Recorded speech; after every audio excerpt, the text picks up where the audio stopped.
Assalamualaikum warahmatullahi wabarakatuh. Salam kebajikan dan kesejahteraan untuk kalian semua.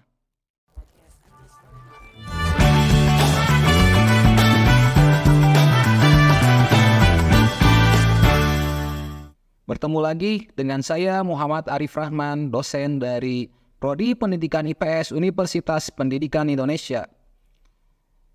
Bertemu lagi kita di mata kuliah pengembangan sumber dan bahan ajar.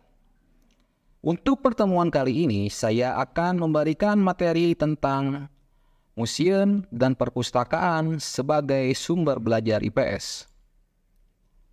Ditinjau dari tipe asal-usulnya menurut AECT dan juga James Banks, maka museum dan perpustakaan merupakan sumber belajar yang sudah tersedia dan tinggal dimanfaatkan dalam artian yaitu learning resources by utilization, yaitu sumber belajar yang tidak secara khusus dirancang untuk keperluan pembelajaran, namun dapat ditemukan, dipilih, dan dimanfaatkan untuk keperluan pembelajaran. Yang pertama akan saya bahas yaitu tentang museum, di mana museum ini merupakan salah satu sumber belajar IPS yang sangat penting. Dalam setiap kota tentunya banyak museum yang bisa ditemukan dan dimanfaatkan sebagai sumber belajar IPS. Contohnya Kota Bandung banyak tersedia museum seperti Museum Geologi, Museum Sri Baduga, kemudian Museum Konferensi Asia Afrika, ada juga Museum Mandala Wangsit, yang tentunya museum tersebut mempunyai karakteristik yang berbeda dengan satu yang lainnya, yang tentunya dapat dimanfaatkan sesuai dengan kondisi ataupun juga tema yang ada dalam pembelajaran IPS. Yang pertama, museum ini berdasarkan Peraturan Pemerintah Republik Indonesia Nomor 66 Tahun 2015 Pasal 1 yang berbunyi, museum didefinisikan sebagai lembaga yang berfungsi melindungi, mengembangkan, memanfaatkan koleksi, dan mengkomunikasikannya kepada masyarakat. Sesuai dengan Peraturan Pemerintah Nomor 66 Tahun 2015 Pasal 1 yang disebutkan, museum merupakan sebuah institusi permanen yang diperuntukkan bagi masyarakat umum dan berfungsi untuk mengumpulkan, merawat, dan menyajikan serta melestarikan warisan budaya masyarakat pada masa lampau. Dalam hal ini, tentu saja museum bisa berfungsi sebagai sumber belajar IPS bagi peserta didik, khususnya untuk mempelajari sejarah perkembangan masyarakat, budaya masyarakat lampau, dan hal lainnya yang relevan dengan IPS. Saya akan menjelaskan tentang beberapa hal ataupun juga fungsi museum sebagai sumber belajar IPS. Yang pertama, museum merupakan tempat untuk mendapatkan berbagai informasi dan pengetahuan, terutama untuk mempelajari berbagai peninggalan sejarah yang terdapat di dalam museum.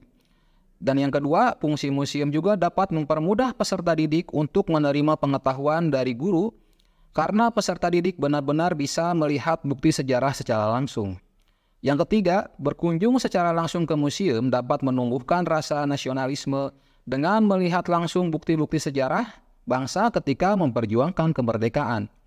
Yang keempat, berkunjung ke museum dapat membantu mengembangkan perasaan kasih sayang peserta didik terhadap makhluk sekitar. Dan yang kelima, museum juga berfungsi sebagai pusat pendidikan, penelitian, dan pelestarian budaya. Selain museum, dalam pertemuan kali ini saya akan membahas bagaimana perpustakaan bisa dijadikan sebagai sebuah sumber belajar IPS. Perpustakaan, menurut Wofford dalam Darmono, mengartikan perpustakaan sebagai salah satu organisasi sumber belajar yang mengelola, menyimpan, dan memberikan layanan bahan pustaka baik buku maupun non-buku kepada masyarakat tertentu maupun masyarakat umum. Perpustakaan dapat menjadi sumber belajar IPS karena mempunyai fungsi sebagai berikut. Yang pertama, menunjang kegiatan belajar mengajar. Perpustakaan dapat mempermudah kelancaran mengajar guru dan menunjang aktivitas belajar peserta didik.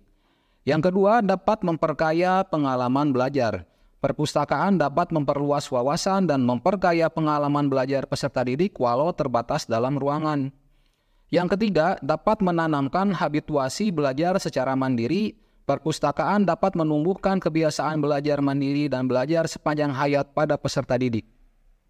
Yang keempat, dapat mempermudah dan mempercepat penguasaan materi mata pelajaran, di mana perpustakaan dapat membantu peserta didik untuk lebih cepat menguasai materi pelajaran yang disampaikan oleh guru.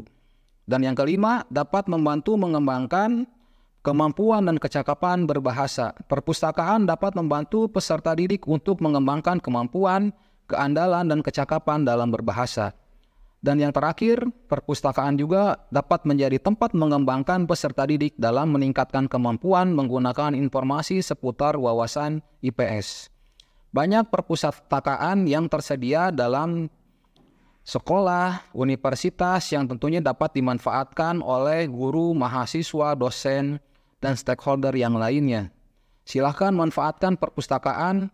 Selain itu juga terdapat perpustakaan umum yang disediakan oleh pemerintah setempat daerah. Kalau di Bandung ada perpustakaan Kota Bandung, lebih luas lagi di Jawa Barat ada juga perpustakaan daerah wilayah Jawa Barat.